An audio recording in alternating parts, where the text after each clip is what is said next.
그래서 오늘 읽기 시작한 거는 저희 책임도 있으니 오늘은 30분 내로 끝냅니다.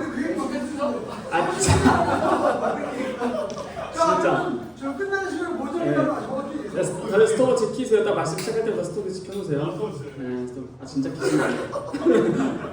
진짜 켜가지고 뒤에서 이럴까 봐. 그만하면 돼요.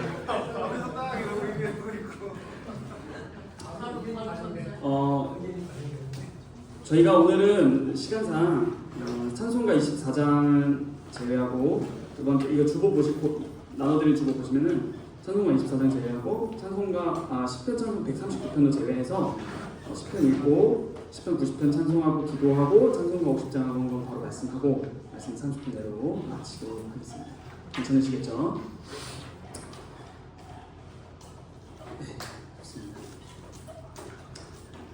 네, 시간이 되었습니다. 다 같이 주학에 맞추어 묵상기도 드림으로 주일 청년 예배를 드리도록 하겠습니다.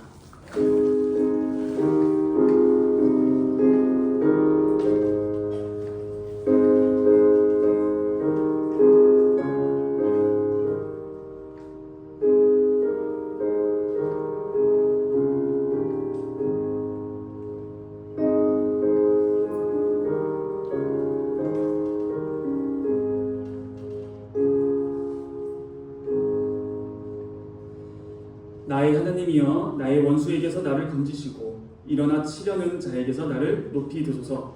악을 행하는 자에게서 나를 건지시고 피 흘리기를 즐기는 자에게서 나를 구원하소서. 그들이 나의 생명을 해하려고 엎드려 기다리고 강한 자들이 모여 나를 치려고 하오니 여호와여 이는 나의 잘못으로 말미암음이 아니요 나의 죄로 말미암도 아니로소이다. 내가 허물이 없으나 그들이 달려와서 스스로 준비하오니 주여 나를 도우시기 위하여 깨어 살펴주소서. 주님은 만군의 하나님 여호와 이스라엘의 하나님이시오니 일어나 모든 나라들을 벌하소서. 악을 행하는 모든 자들에게 은혜를 베풀지 마소서. 그들이 점으로 돌아와서 개처럼 울며 성으로 두루다니고 그들의 입으로는 악을 토하며 그들의 입술에는 칼이 있어 이르기를 누가 들으리요 하나이다. 여호와여 주께서 그들을 비웃으시며 모든 나라들을 조롱하시리이다. 하나님은 나의 요새이시니 그의 힘으로 말미암아 내가 주를 바라리이다.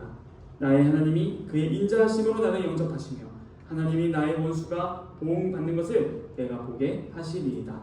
그들을 죽이지 마옵소서. 나의 백성이 잊을까 하나이다. 우리 방패 되신 주여 주의 능력으로 그들을 흩으시고 낮추소서. 그들의 입술의 말은 곧 그들의 입의 죄라.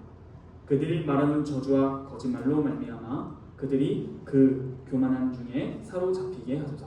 진노하심으로 소멸하시되 없어지기까지 소멸하사 하나님이 야곱 중에서 다스리심을 땅끝까지 알게 하소서. 그들에게 저물어 돌아와서 개처럼 울며 성으로 두루 다니게 하소서. 그들은 먹을 것을 찾아 유비하다가 배부름을 얻지 못하며 밤을 새우려니와 나는 주의 힘을 노래하며 아침에 주의 인자하심을 높이 부르오리니 주는 나의 요새이시며 나의 환난 날에 피난처이심이니이다. 나의 힘이시여 내가 주께 찬송하오리니 하나님은 나의 요새이시며 나를 긍휼히 여기시는 하나님이심이니이다. 아멘. 사도신경은 우리의 신앙 고백을 요약한 것입니다. 찬송가 앞면에 있는 사도신경을 펴서 읽으며 우리의 신앙을 고백하도록 하겠습니다. 우리가 무엇을 믿습니까?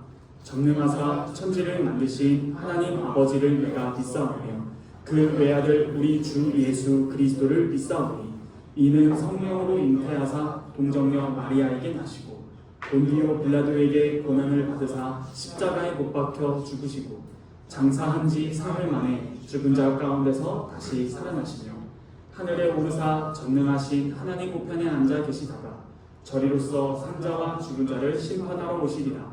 성령을 믿사오며 거룩한 공회와 성도가 서로 교통하는 것과 죄를 사하여 주시는 것과 몸이 다시 사는 것과 영원히 사는 것을 믿사옵나이다.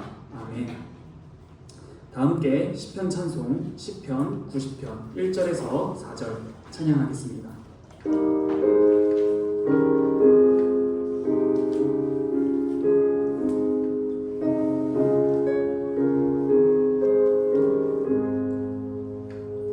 주여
거룩하시고 자존하셔서 예배받기에 마땅하신 하늘에 계신 우리 아버지 감사합니다. 주님의 말씀대로 살고자 하는 우리의 소원이 예수 그리스도의 십자가와 부활로 시선을 이끕니다. 우리가 주님의 뜻대로 살고자 하는 이유는 이것으로 어떠한 명예를 얻고자 함도 아니요 이것으로 어떠한 소득을 얻고자 함도 아닙니다. 온전히 우리를 구원하신 아버지의 뜻대로 행하는 것이 우리의 본분인 것을 알았기 때문이요 우리가 주님의 뜻대로 살아갈 때 비로소 주님께서 기뻐하신다는 것을 알았기 때문입니다. 그러므로 주님, 저희가 이 세상과 다르게 걷는 걸음은 주님께 영광입니다. 그러므로 주님, 저희의 걸음을 주장하사 날마다 주님의 말씀대로 살아가기를 원하오니 이 주님의 말씀대로 살아가겠다는 말이 빈말이 되지 않도록 주님의 뜻을 저희 모두에게 가르쳐 주시옵소서. 주님의 뜻을 모르면서 주님의 뜻을 행하기는 심히 어렵고 거의 불가능에 가깝습니다. 그러므로 주님의 뜻을 먼저 아는 것이 우리의 열정과 우리의 다짐과 우리의 힘이 주님의 뜻을 아는 것보다 앞서지 못함을 알게 됩니다. 그러므로 저희는 얌전히 주의 말씀을 듣고자 하오니 성령 하나님, 이 시간 우리에게 필요한 말씀을 공급하여 주셔서 저희의 심령의 깨우침을 받아 정말 아버지께서 우리를 얼마나 사랑하시는지를 그 십자가와 부활의 터 위에서 매 순간 매일 우리와 동행하기를 원하시는 그러한 하나님이심을 깨닫고 더욱더 알아가며 주님과 동행하는 것이 영생의 길임을 아는 그 기쁨이 우리의 매일의 삶에 충만하게 하여 주시옵소서. 이 시간도 주님께서 함께해 주시기를 구합니다. 저희의 예배를 받으소서. 이 모든 말씀 살아서 역사하시는 우리 주 예수 그리스도의 이름으로 감사하며 기도하옵나이다. 아멘. 다 함께 찬송가 50장 부르시면서 준비하신 예물 드리겠습니다. 찬송가 50장은 1절만 부르도록 하겠습니다.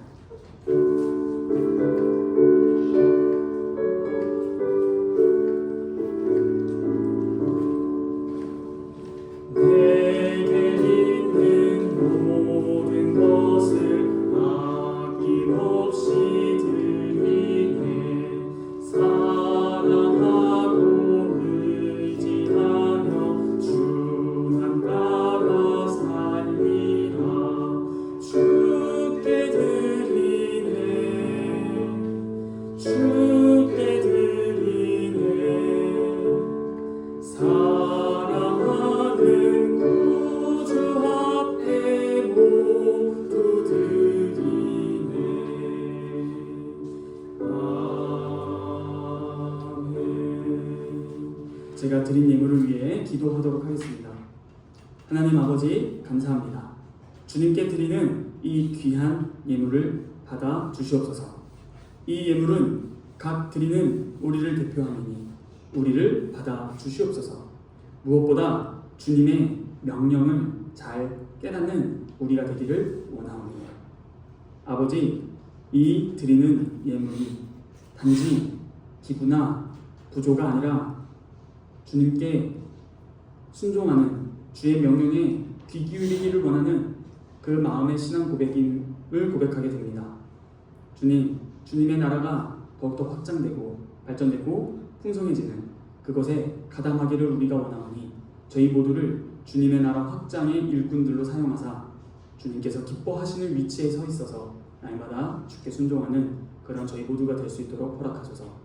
저희가 드린 이 예물을 다른 곳이 아니라 오직 주님의 영광과 나라를 위해 사용하여 주시옵소서. 이 모든 말씀 살아서 역사하시는 우리 주 예수 그리스도의 이름으로 감사하며 기도하옵나이다. 아멘.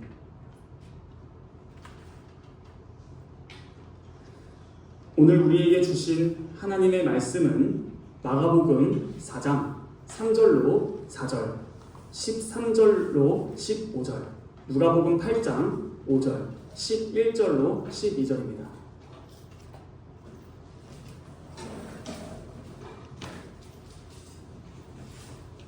먼저 마가복음 4장 3절로 4절을 먼저 읽겠습니다. 들으라, 씨를 뿌리는 자가 뿌리러 나가서 뿌릴새 더러는 길가에 떨어지매 새들이 와서 먹어버렸고 13절로 15절입니다. 또 이르시되 너희가 이 비유를 알지 못할진대 어떻게 모든 비유를 알겠느냐. 뿌리는 자는 말씀을 뿌리는 것이라. 말씀이 길가에 뿌려졌다는 것은 이들을 가리킴이니 곧 말씀을 들었을 때에 사탄이 즉시 와서 그들에게 뿌려진 말씀을 빼앗는 것이요. 아멘. 누가복음 8장입니다. 누가복음 8장 5절입니다. 씨를 뿌리는 자가 그 씨를 뿌리러 나가서 뿌릴새 더러는 길가에 떨어짐에 밟히며 공중의 새들이 먹어버렸고. 11절과 12절입니다. 이 비유는 이러하니라. 씨는 하나님의 말씀이요 길가에 있다는 것은 말씀을 들은 자니 이에 마귀가 가서 그들이 믿어 구원을 얻지 못하게 하려고 말씀을 그 마음에서 빼앗는 것이요. 아멘.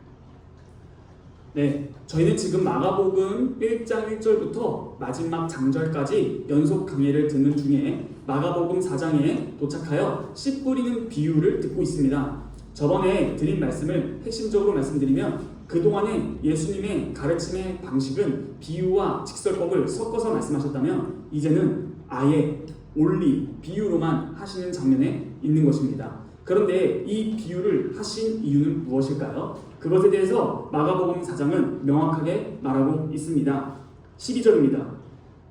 이는 그들로 보기는 보아도 알지 못하며 듣기는 들어도 깨닫지 못하게 하여 돌이켜 죄 사함을 얻지 못하게 하려 함이라 하시고, 이에 대해서 예수님은 악의적인 마음으로 착하고 좋은 마음을 가지고 있는 자들에게 억지로 듣지 못하게 하려고 했다는 것보다는 이사야서 6장 9절에서 10절이라는 맥락을 잘 고려해봤을 때, 이 인용이죠. 이사야서 고려해봤을 때 이미 그들이 하나님의 말과 행동과 모든 것들을 보았는데도 불구하고 끝까지 반역한 결과 이제는 심판을 받는 것이고 그 심판에 대한 것으로서 비유를 하시는 것이다라는 것이다라고 말씀드렸습니다.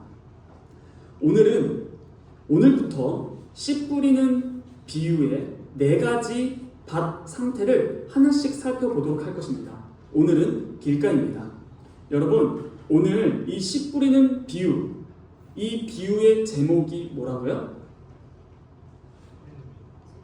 예, 씨 뿌리는 비유입니다. 씨 뿌리는 자의 비유입니다. 자, 그렇다면 이 씨를 뿌리는 자는 누굴까요?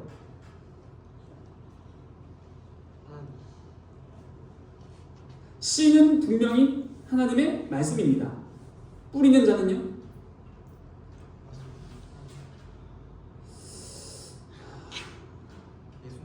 예수님. 많은 분들이 뿌리는 자를 예수님이라 생각하는 것은 실제로 다른 씨 비유에서 씨를 뿌린 자는 인자요 이런 말씀이 있기 때문입니다.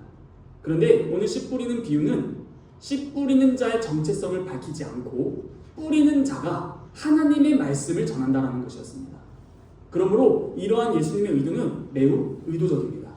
왜일까요? 오고 오는 모든 세대에 주님의 명령에 순종하는 하나님의 종들이 보냄을 받아 하나님의 말씀을 계속적으로 뿌릴 것이기 때문입니다. 그러므로 지금 이 씨를 뿌렸을 때 반응을 보이는 4가지의 상태는 2000년 전 1세기 팔레스타인 땅에 있던 예수님 근처에 있던 무리들의 상태만이 아니라 오고 오는 모든 사람들의 상태임을 4가지 상태로 묘사한 것이라고 볼 수도 있겠습니다. 그러므로 오늘 듣는 길가라는 비유를 통해 여러분들은 과연 이 길가와 나는 어떠한 관계가 있는지를 자신에게 다른 사람 눈치 보지 마시고 말도 하지 마시고 스스로의 양심에 자답하시면서 나는 길가와 같은가 아닌가를 잘 돌아보셨으면 좋겠습니다. 이 4가지 밭 상태에서 전치사가 중요하다고 말씀드렸었습니다. 길가는 파라입니다. 곁에, 가에 이런 뜻이죠. 돌밭은 에피, 위에 라는 뜻입니다. 그 다음 가시떨기는 에이스, 뭐뭐 안으로 라는 뜻입니다.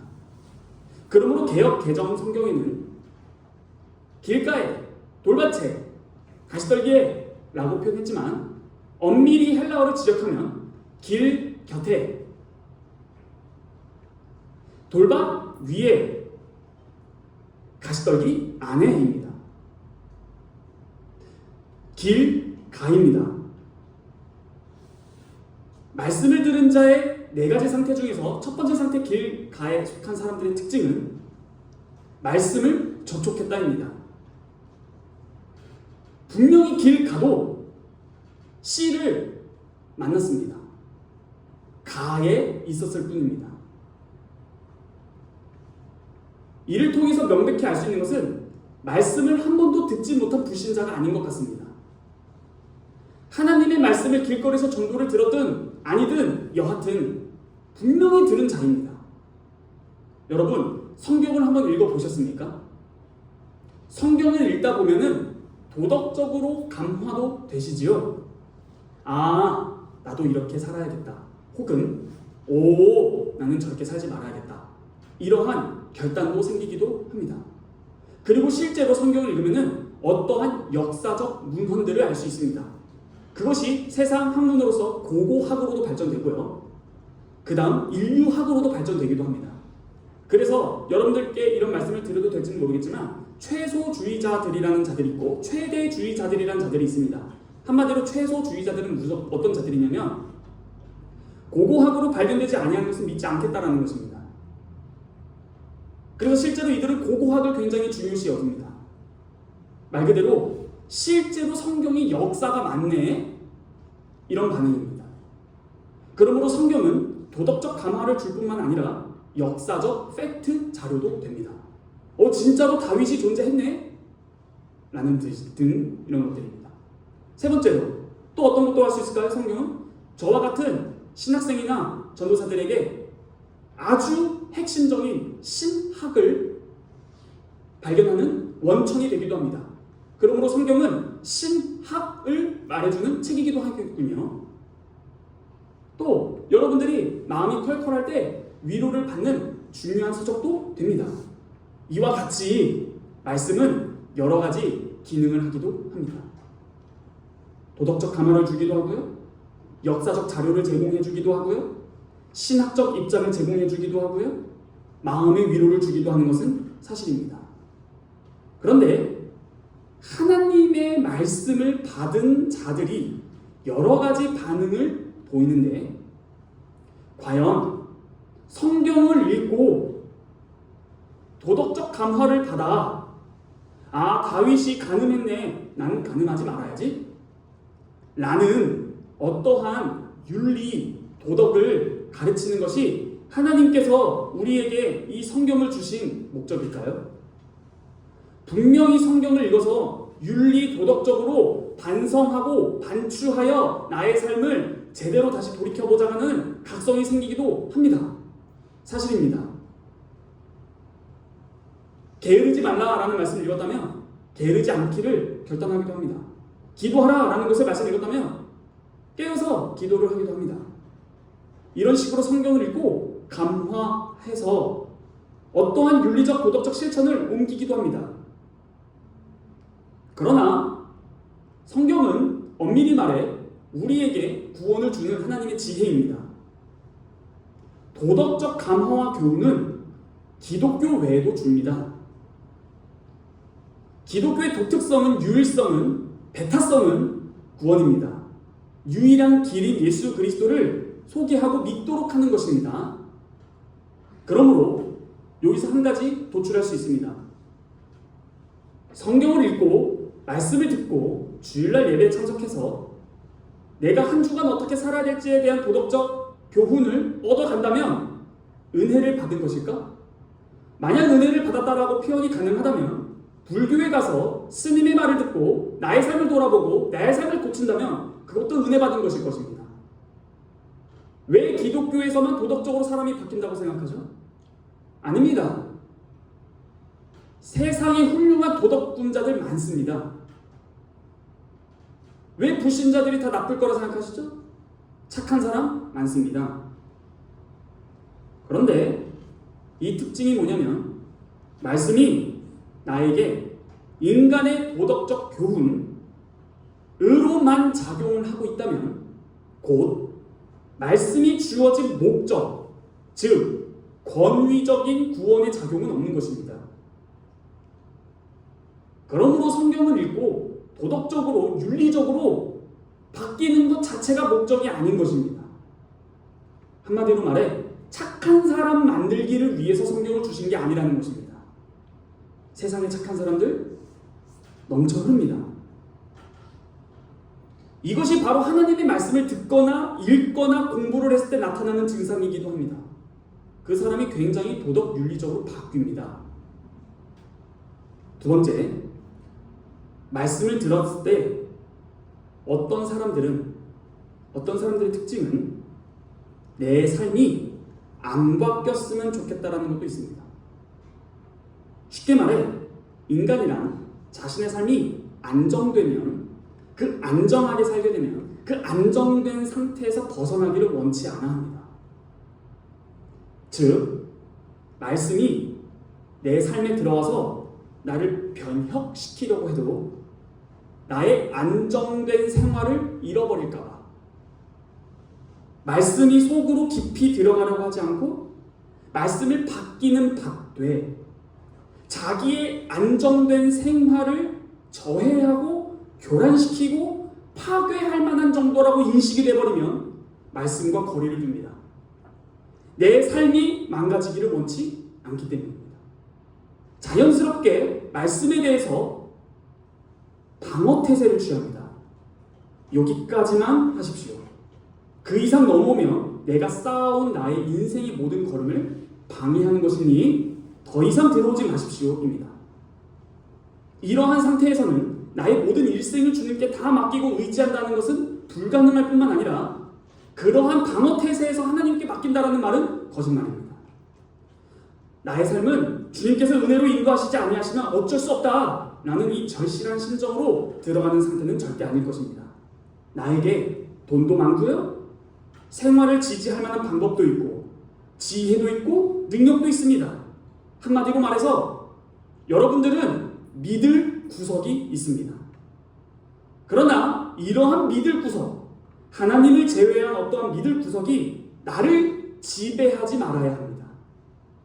본인이 그런 것에 착심하거나 의지하지 않아야만 주님을 의지할 수 있는 겁니다. 말씀의 방어태세를 취하는데 어떻게 주님을 의지하겠다는 것입니까? 거짓말입니다. 스스로 속지 마십시오. 주님도, 돈도, 세상도, 사람도, 생활도 같이 믿겠다? 거짓말입니다. 안 믿기십니까? 결혼을 하거나 여자친구가 다른 여자를 사랑한다는 것을 믿기십니까? 한 사람을 사랑한다면 한 사람을 사랑할 수 없는 것입니다. 그리고 또 여기서 발전하게 나아가면 사람은 방금 자신의 안정된 생활을 잃지 않으려고 했다고 말씀드렸는데요. 이 안정된 생활을 어떻게 안정화시켰을까요? 그것은 자기의 재주입니다. 내가 열심히 쌓은 어떠한 것, 그것이 자기 나름의 평안과 안정을 준다면 절대 놓을 수 없는 것입니다. 즉, 내 삶의 변화는 더 이상 없습니다.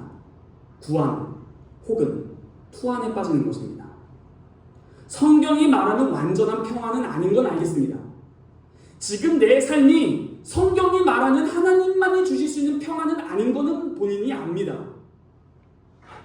그러나 동시에 어떤 일정한 평안을 얻고 있는 것도 사실입니다. 열심히 학교를 다니다가 좋은 대학교에 입학해서 안심합니다. 그 후에 취직을 하려고 애를 쓰다가 취직을 하면 안심합니다. 취직 후에 좋은 배우자와 만나 결혼을 하면 또 안심합니다. 한마디로 말씀드려볼까요? 이만하면 지낼만하다. 이 정도면 됐지. 이러한 상태로 내가 만들어져 갑니다. 이만하면 됐지. 무엇을 더하랴. 어느새 내 마음은 나도 모르게 굳어져 갑니다. 마치 누가복음에 나온 것처럼 길가는 사람들이 밟고 지나가기 때문에 단단해지듯이 어떠한 생활상 관습이 나를 지배해서 단단해져 갑니다. 이제는 더 이상 나는 큰 변화를 요구하지 않게 됩니다. 어떠한 변화를 일으킬 만한 요구와 상황이 오더라도 그것을 얼른 받아들이기 쉽지 않습니다. 왜 그럴까요? 그 변화로 말미암아 뭔가가 저것을 따라가면 변화가 될 것 같긴 한데 그 변화로 말미암아 내게 유익이 될지 불행이 될지를 모르기 때문입니다. 하나님의 말씀대로 살면 유익하다. 하나님의 말씀대로 살면 복이 있다라고 많이 들어왔습니다. 그러나 실제로 그것을 받아들였을 때 내 삶이 유익할지 불행할지 모르겠으니 내 상황이 지금 평안하지 않은 것이 아닌 나름의 평안이 있으니까 그냥 나는 나의 생활을 유지하는 것이 평타친다라는 것입니다. 그 결과 참된 예수 그리스도의 평강이 나를 지배할 수 없습니다. 수고하고 무거운 짐진 자들아 다 내게로 오라 내가 너희를 쉬게 하리라 라고 예수님의 음성은 여전히 울리지만 내가 스스로 무거운 짐을 지지 않고 있다라고 생각하거나 혹은 자기 딴에는 그 짐을 나름 뒀고 이만하면 안정하다 이만하면 족하다 이 정도면 평안하지 라는 생각에 내가 젖어 있습니다. 여러분 이게 길가입니다. 뭐라고요? 길이라는 나라는 존재와 그 곁에 있는 말씀입니다.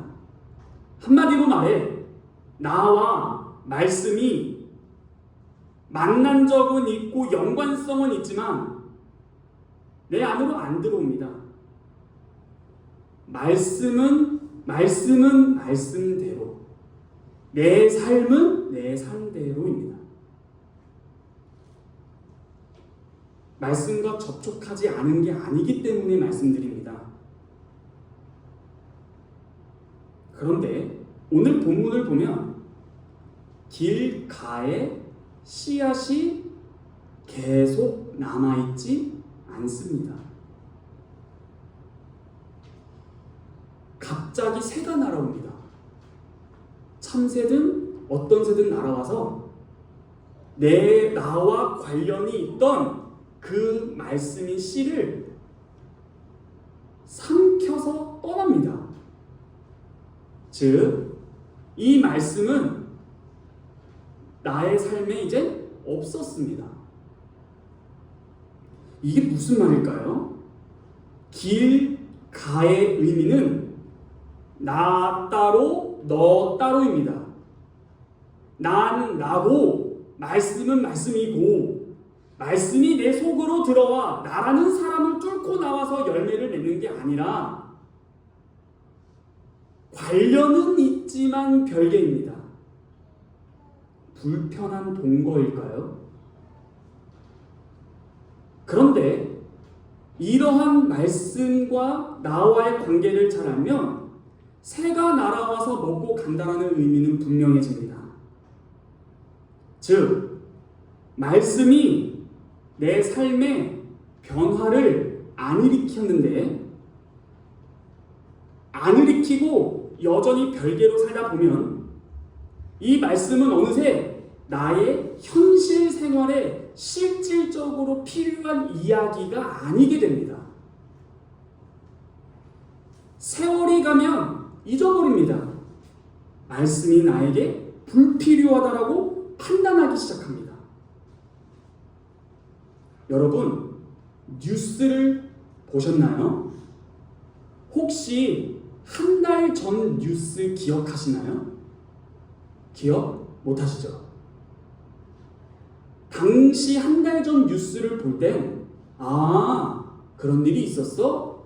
라고 반응을 했지 모르겠지만 그것이 오늘날 나에게 삶에 영향을 미치진 않습니다. 어떤 하나의 새로운 정보는 그 당시에 됐을지언정 한 달 후에 나의 모습과 상관이 없어서 잊어버립니다. 이와 마찬가지로 길가라는 사람의 특징은 그렇습니다. 우와, 재밌다, 신기하다.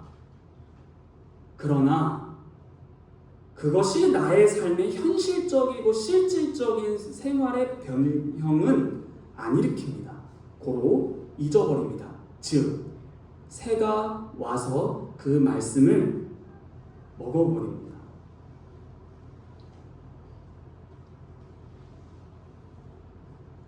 뉴스를 보는 것과 말씀을 읽거나 듣는 것이 비슷하게 느껴집니다. 작은 결론을 말씀드리겠습니다.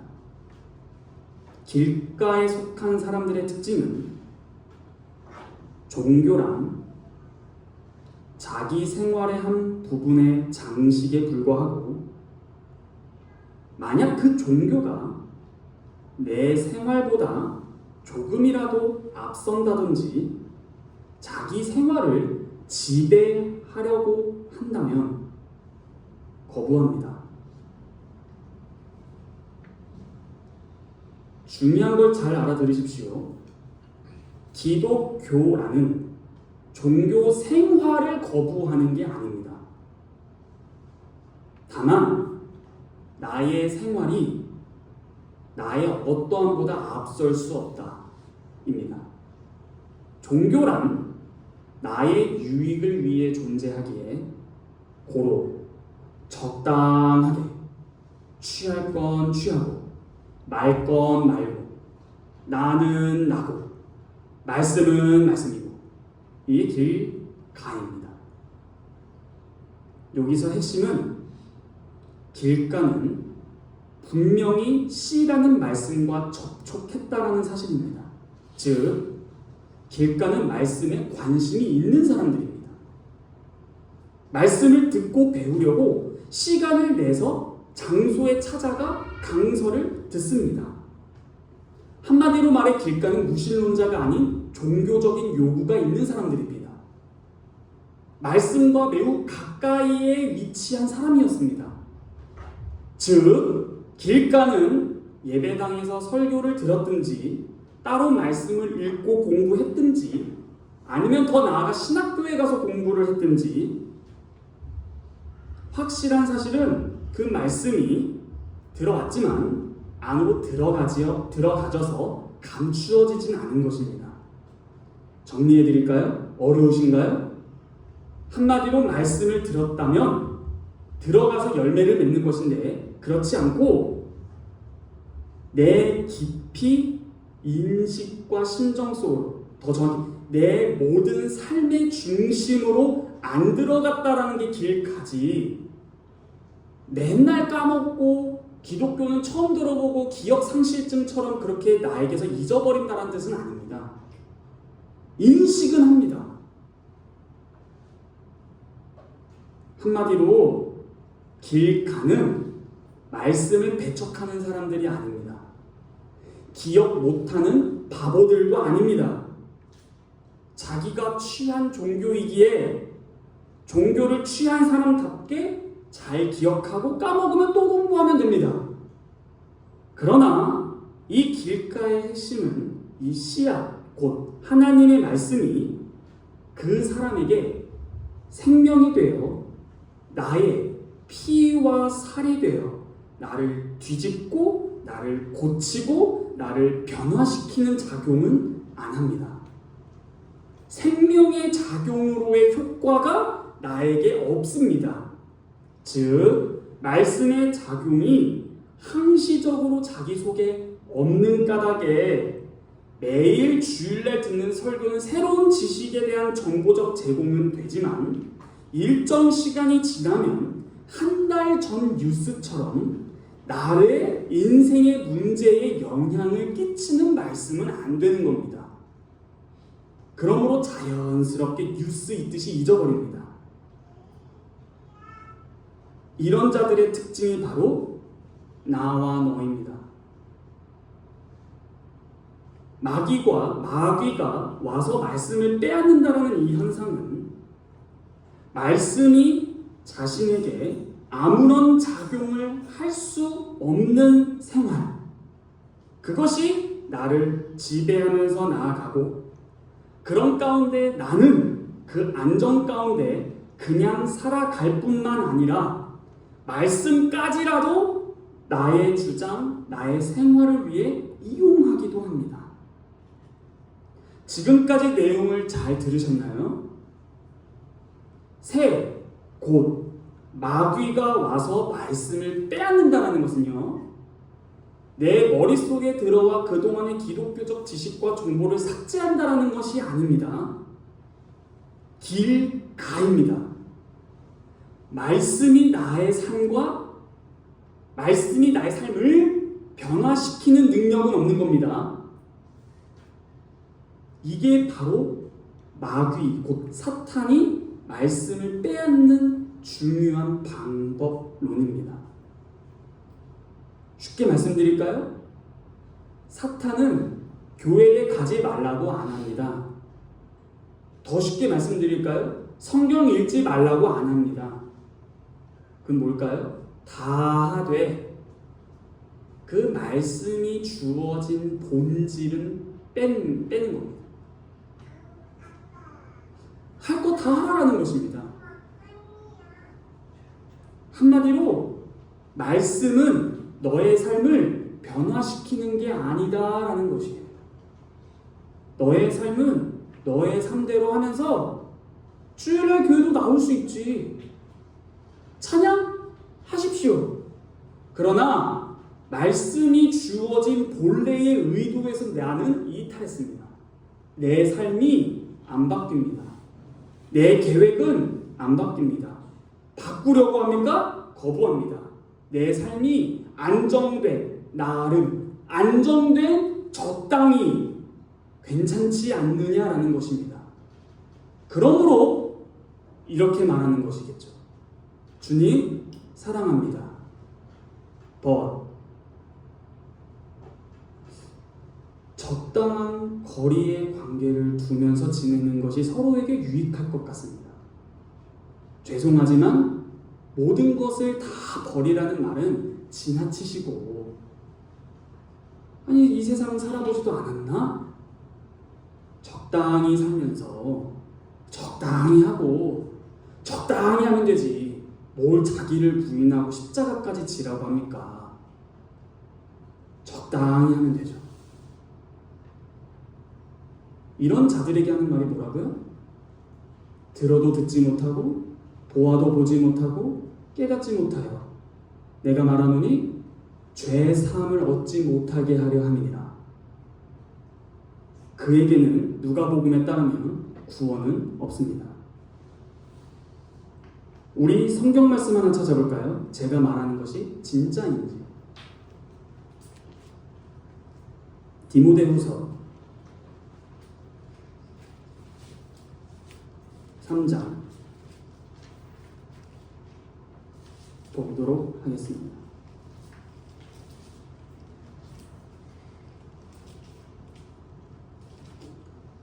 3장이니까 잘 따라오십시오. 1절. 너는 이것을 알라. 말세에 고통하는 때가 이르러. 쭉 생략하겠습니다. 5절. 경건의 모양은 있으나 경건의 능력은 부인하니 이 같은 자들에게서 내가 돌아서라. 쭉 넘어가세요. 7절. 항상 배우나 항상 들으나 항상 배우나 끝내 진리의 지식에 이를 수 없느니라. 얀네와 얀브레가 모세를 대적한 것 같이 그들도 진리를 대적하니 이 사람들은 그 마음이 부패한 자여 믿음에 관하여는 버림받은 자들이라. 쭉 넘어가 보겠습니다. 15, 6, 7절입니다. 또 어려서부터 성경을 알았나니 성경은 여기서 나오겠네요. 하나님의 말씀은 C입니다. 능히 너로 하여금 그리스도 예수 안에 있는 믿음으로 말미암아 구원에 이르는 지혜가 있게 하느니라. 성경은 구원에 이르는 지혜가 있게 하는 것입니다. 모든 성경은 하나님의 감동으로 된 것으로 교훈과 책망과 바르게 함과 의로 교육하기에 유익하다. 이는 하나님의 사람으로 온전하게 하며 모든 선한 일을 행할 능력을 갖추게 한다. 길가라는 사람의 특징은 교회 안 나오는 사람이 아닙니다. 교회 잘 나옵니다. 봉사합니다. 찬양합니다. 기도합니다. 말씀 듣습니다. 헌금도 합니다. 다 합니다. 그러나 말씀이 나에게 조금이라도 깊게 들어올 것 같으면 거부하는 자들입니다. 한마디로 길가에 속한 자들의 특징은 하나님의 말씀을 하나의 관념, 개념, 사상을 전달하는 것에 불과하다라는 인식 속에 갇혀 있습니다. 사탄은 교묘합니다. 마귀는 예리합니다. 말씀이 가지고 있는 실질적 능력과 본질적 내용을 취한 후 줍니다. 도저히 말씀을 주신 하나님의 본래의 의도에 도달하지 못하게 하는 것이 마귀가 일하는 방법입니다. 적당히 하면 되지 않는가? 이게 새가 와서 가져가는 겁니다. 생활은 생활이고 말씀은 말씀이다. 즉 경전은 그대로 존재하지만 이것에 담은 하나님의 계시성은 없다. 나의 속으로, 나의 위로, 나의 안으로 들어가지를 않습니다. 말씀을 많이 공부하면, 많이 들으면 뭐합니까? 나의 삶은 안 바뀌고 또 하고 또 해도 잊어버릴 정보적 지식에 불과합니다. 배워도 적당하게 다 잊어버린다는 것은 그가 말씀을 어떻게 대하는지에 대한 반증입니다. 여러분들은 지금까지 얼마나 말씀을 들어왔나요? 제가 여기 부임한 지도 1년 넘었거든요. 어떤 내용을 그동안 해왔는지 기억하시나요? 1년 넘게 지났습니다. 짧은 시간은 아닌 것 같습니다. 잊어버리셨나요? 다른 질문해 보겠습니다. 1년 전에 뉴스 기억하시나요? 잊어버리셨나요? 왜 잊어버렸을까요? 나의 삶과 죄송하지만 아무런 상관이 없기 때문입니다. 다시 질문 바꿔볼까요? 제가 1년 전에 했던 말씀 기억하나요? 아니, 오늘 오전에 담임 목사님이 했던 설교 기억하시나요? 핵심이 뭔가요? 아니, 저번 주, 아니, 지금 마가복음 연속 강의를 하는 이 이유가 뭔가요? 듣고 까먹을 거면 그것이 곧 여러분들이 말씀을 대하는 태도입니다. 옆사람, 앞사람, 뒷사람이 아니라 그게 길감이라. 그렇구나가 아니라 말씀이 나의 삶을 변화시키지 못한다면, 말씀에 따르면 구원의 확실성이 없습니다. 여러분들의 영혼의 문제이고 회개와 믿음의 문제입니다. 삶이 바뀌시나요? 기도하겠습니다. 거룩하신 하나님 아버지, 감사합니다.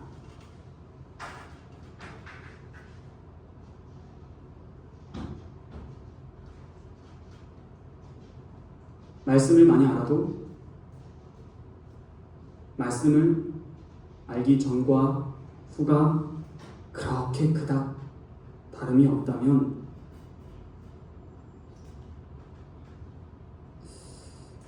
말하는 사람 잘못인가? 듣는 사람 잘못인가? 아니면 둘 다 잘못인가? 생각하게 됩니다.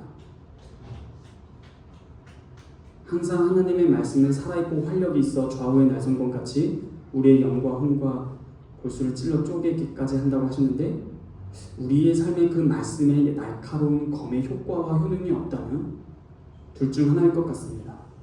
말씀이 다 거짓말이거나 아니면 내 존재 자체가 말씀을 대하는 태도가 다 거짓말이거나. 주님, 항상 주님의 말씀은 엄밀하고 중간지대람 없이 옳고 그름을 나누니 항상 주님의 말씀에 귀 기울이는 우리의 전 인생의 태도가 되게 하여 주시옵소서.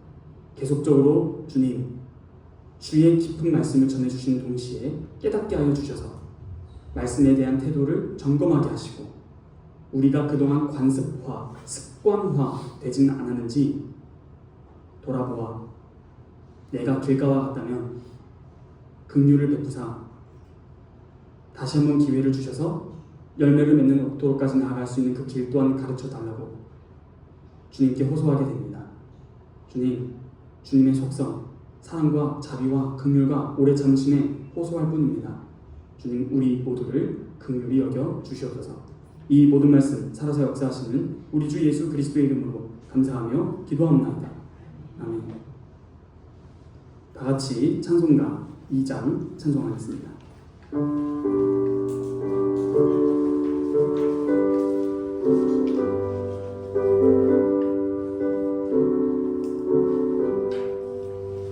찬양 성부 성자 성령 성삼위일체께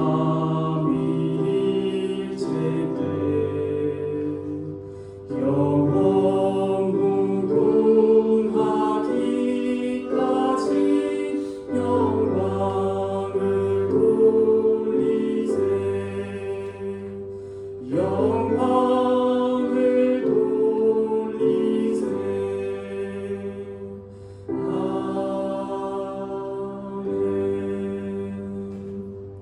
다 함께 주님께서 가르쳐 주신 기도로 기도하며 예배를 마치겠습니다.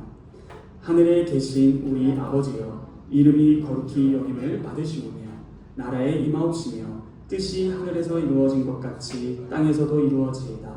오늘날 우리에게 일용할 양식을 주옵시고 우리가 우리에게 죄 지은 자를 사하여 준 것 같이 우리 죄를 사하여 주옵시고 우리를 시험에 들게 하지 마옵시고 다만 악에서 구하옵소서. 대개 나라와 권세와 영광이 아버지께 영원히 있사옵나이다. 아멘.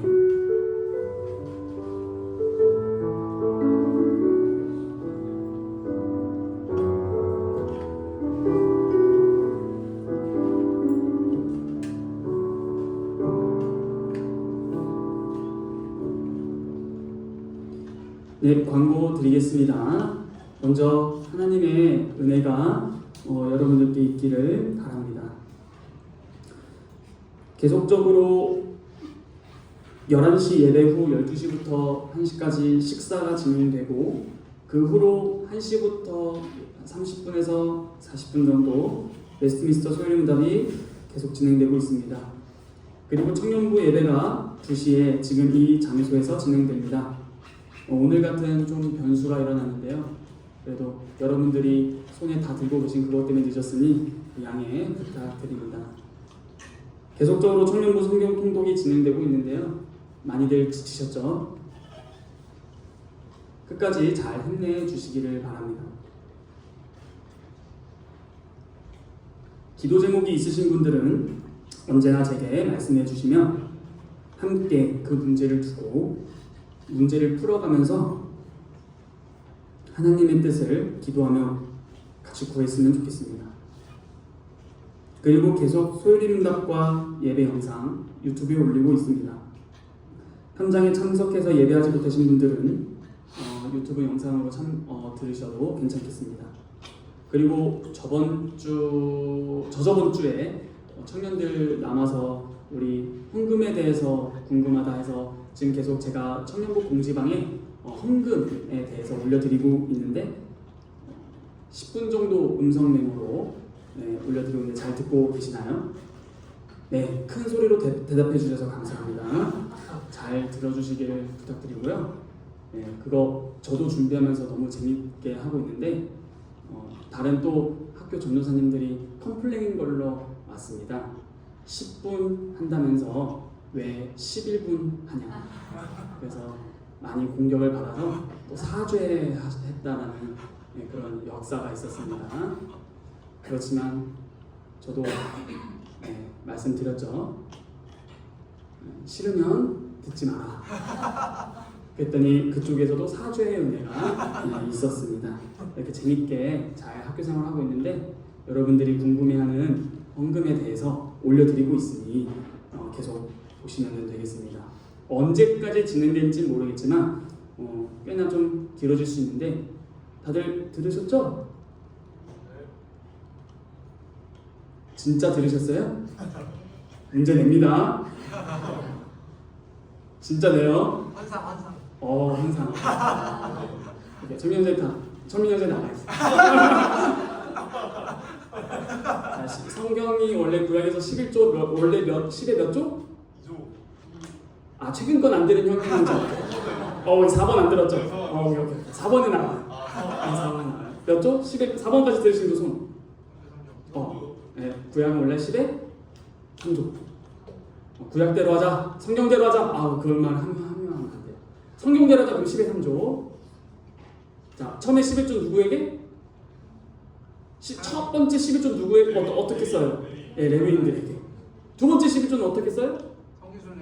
성지순례.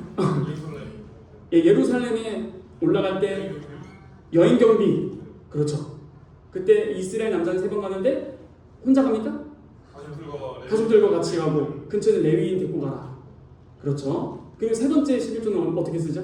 우리 유일하게 네 번째 들으시죠. 곳간에 쌓아두고. 그렇죠. 하나님의 곳간에 열심히 쌓아둬서 가난한 사람 거하고 고아 나그네 그런 사람들에게 좀 베푸는. 성경대로 할까요? 10의 3조. 근데 그것이 중요한 게 아닙니다. 점차 계속 들으시면 발전됩니다. 그대로 하자는 건 아니고 10의 3조도 원래 11조도 계산법에 불과하지 정말 10의 1조만 드리는 것이다? 그것도 아니다. 예, 결국에는 하나님께 헌상하는 겁니다. 그거에 대해서 점차 이렇게 말씀드리고 있습니다. 궁금하실 때 아직 안 들으시는 분들 그걸 무슨 얘기 하는 거야? 뭐 10의 3조? 비성경적인 거 아니야? 그렇게 생각하지 마시고 한번 들어보시면 됩니다. 이게 몇 강까지 될지 모르고 50강, 100강 모르겠어요. 이게 그래도 10분씩 들으니까 들으실만 하실 거예요. 밀리면은 힘들다. 예, 그러나 꾸준히 들으시기를 바랍니다. 그리고 우리가 알다시피 6월달에는 중고등부와 연합은 없습니다. 그리고 7월 말에 그 킹 오브 킹스 그거 영화 보러 갑니다. 근데 그게 기독교 영화 애니메이션이다 보니 주일날 상영을 할지는 모르겠지만 만약 주일날 상영을 안 한다면 박강도 선생님이랑 얘기했을 때 토요일날을 좀 기획을 하던가 아니면은 주일날 정말 상영을 한다면 저희 청년부가 그날 최초로 중고등부와 연합예배를 합니다. 11시에 시작하거든요. 여기서. 그래서 거기 함께 청년들 참석해서 같이 이동하는 거고 그렇다면은 9시에 다 참석을 하셔야 합니다. 네, 오케이. 불만 있다서 난 싫다. 오케이 다 좋습니다. 하여튼 6월달에 네. 학생회하고 연합회를 안 하는 그 시간 때 저희 땀 시간. 가져도 좋습니다. 우리 장로님 무조건 가짜라는 저 말 다들 모르시죠? 아직 장로님 파악 안 되셨죠? 저 가짜라는 거거든. 하겠습니다, 장로님. 저도 이제 장로님과 함께 1년 정도 지내면서 그리고 이제 여자들 언어 이런 것처럼 장로님 앞에서 아까 오실 때도 계속 날씨 좋은데 우리 이렇게 하셔. 오케이 6월달엔 가야겠다. 그래서 우리 6월달 가도록 하겠습니다. 네, 6월달 오늘 첫째 주 지났으니까 둘째, 셋째, 넷째 중에 한번 가시죠. 그리고 7월 1일은 절대 중요한 날이어서 그 7월 첫째 주는 너무 중요한 날이어서 그때는 다 일주일 비워놓고 금식기도 하고 계셨다가 토요일 날 점심에 좋은 날 있거든요. 그날 오시면 되겠습니다. 아직 모르시는 분들을 위해서 제가 준비한 거를 지금 나눠드리고 모든 순서 마치겠습니다. 자리에 앉아 계시면 제가 나눠드릴게요.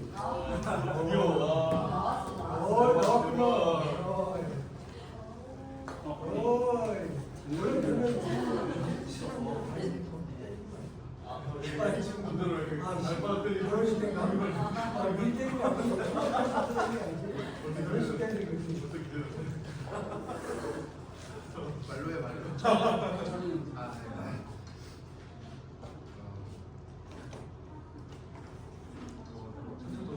와, 퀄리티 되게 높은데요?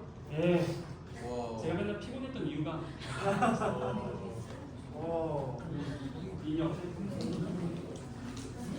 지금까지 받아본 탐자 중에 제일 예쁜데. 남친 오셨는데.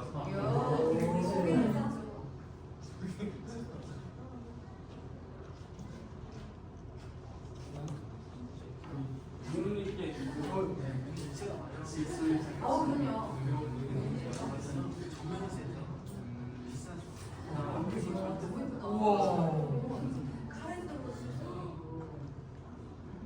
아니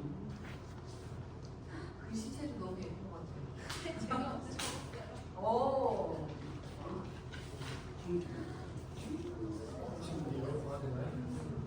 다 받으셨나요?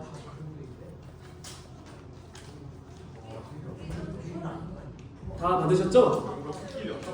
그 맨 뒷장에 보시면 하트 QR 있죠? 그건 모바일 청첩장 QR입니다.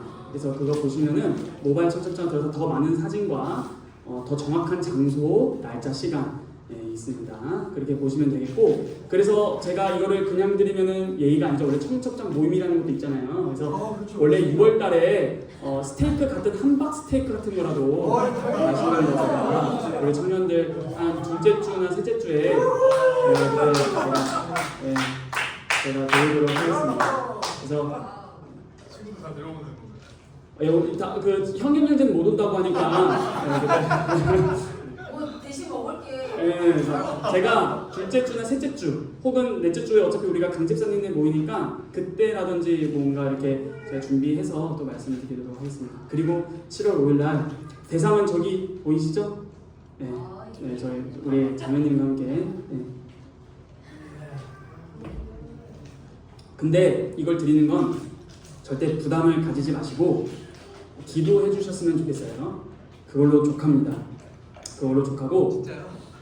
성령제 안 오는 걸로 오지 말라고 오라고도 안 하지만 천민형제는 안 오면 이게 천국문 닫히는 농담이고 농담이고 하여튼 기도 많이 해주셨으면 좋겠다. 그리고 정말 좀 어려우면 이렇게 오셔서 진짜 식사하셨으면 좋겠어요. 같이 그 자리에 참여해주는 게 정말 진심으로 목표입니다. 이유이고 진심으로 그 자리에 함께만 해주셔도 너무 감사할 것 같아요. 절대 부담 가지지 않으셨으면 좋겠습니다. 자녀도 부담 가지지 마시고 그냥 기도만 해주셔도 감사합니다. 오지 말라는 거 절대 아니에요. 그런 건 절대 아니지만 부담 가지지 마시고 오셔라. 부담 가지지 마시고 오셔라. 모든 순서 마치도록 하겠습니다. 모든 순서 마치고 오늘 설교에 대한 나눔은 없고요. 짧게 10분만 저 주께서 쓰신 사 이거 한 번 안 하면 계속 안 하거든요. 이 자리에서 5분 그 소챕터 있죠 하나 그것만 같이 읽고 다 모든 일정 마무리하도록 하겠습니다. 왜냐하면은 또 지금 저 집에서 이제 어머니께서 이제 빨리 나가라고 집에 다 물건을 빼야 되는데 그거를 또 그것도 하고 가구도 막 사러 가야 되고 막 그래서 양해 좀 부탁드립니다. 나중에 집에 또 초대도 할게요. 네, 집들이. 오케이. 자, 그 자리에 앉아 계셔서 5분만 하겠습니다.